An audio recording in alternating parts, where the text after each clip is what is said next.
उतना नाग ओकरा जीवन में पाएगा, उतना उतना प्रजाति के नाग हमहु ना सुनले भी है जितना चंचलवा के प्रजाति के नाग पेश के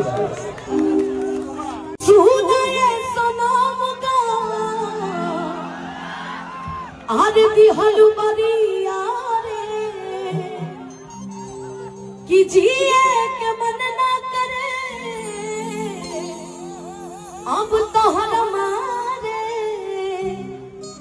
कि हम करी प्यार तोहसे तू ना सजा दे लो कि हम करी प्यार तोहसे तू ना सजा दे लो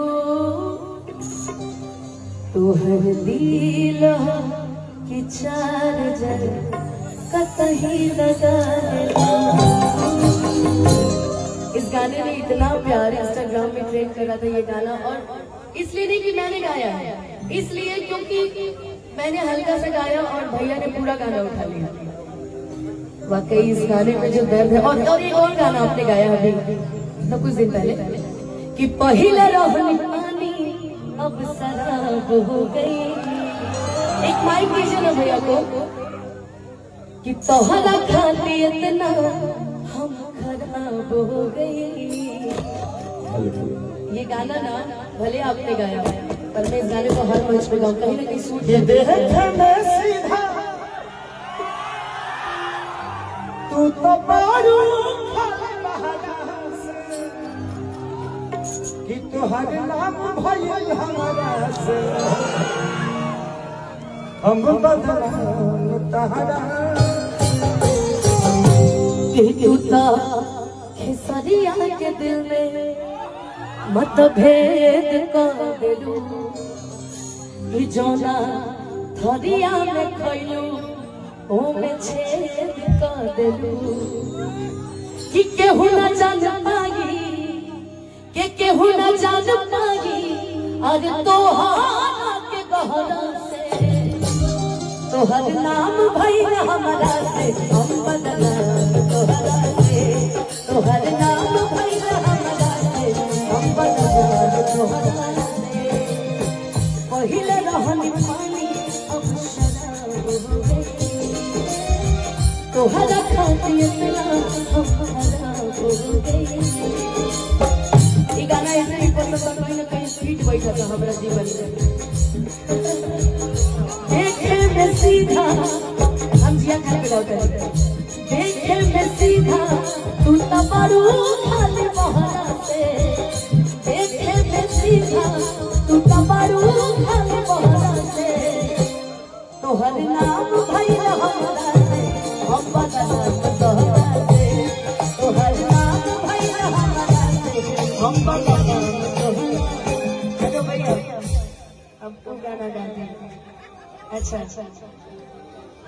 अब न मुस्कुरा लू तू क्षण में रूठ जालू तू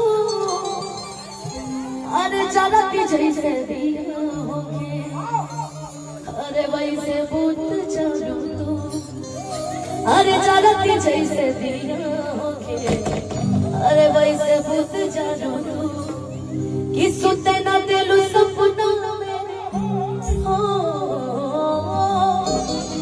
सुते न दिलू सपना आगे जगह दिलू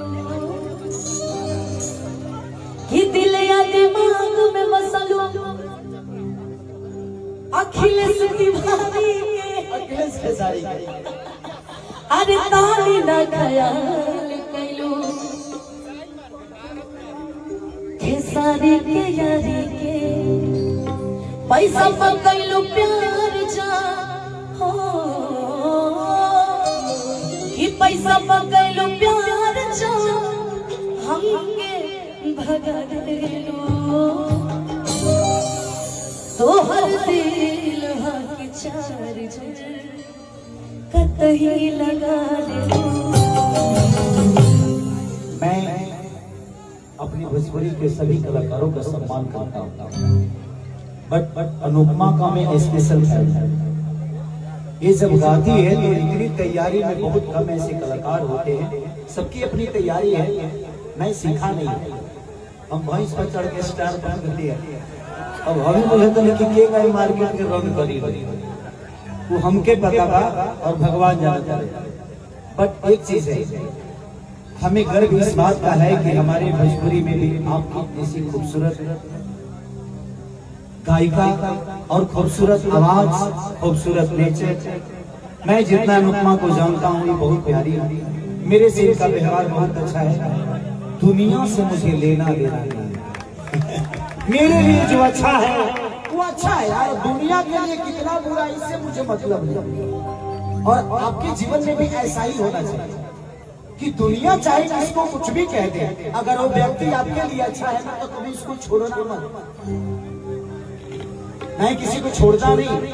मैं हमेशा, क्योंकि मैं क्या बोला, शुरू में बोला था कि जब मैं रिश्ते बनाता हूँ तो दोनों आंखें खोल के, लेकिन जब मुझे निभाना होता है तो दोनों आंखें बंद कर देता हूँ। क्योंकि मुझे लगता है कि रिश्ते आंखें खोल कर नहीं चलाई जा सकती, तो आंखें बंद कर देती है।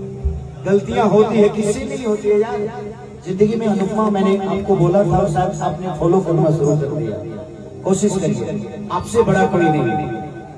खेसारी भी ये सोच के दुनिया में कदम रखो। खेसारी अपनी जगह पे बहुत बड़े स्टार हो सकते हैं, बट अनुपमा एक छोटी स्टार नहीं, इस दुनिया की सबसे बड़ी स्टार है और ये आजीवन रहेगी। और यही सोच के साथ अपने जीवन को चलाओ। खेसारी की अलग अलग गरिमा है, पवन सिंह की अलग गरिमा है, रितेश पांडे की अलग है, टुनटुन मेरा भाई आज भोजपुरी का सबसे बड़ा स्टार है। आज एक हमारा चंचल है भाई,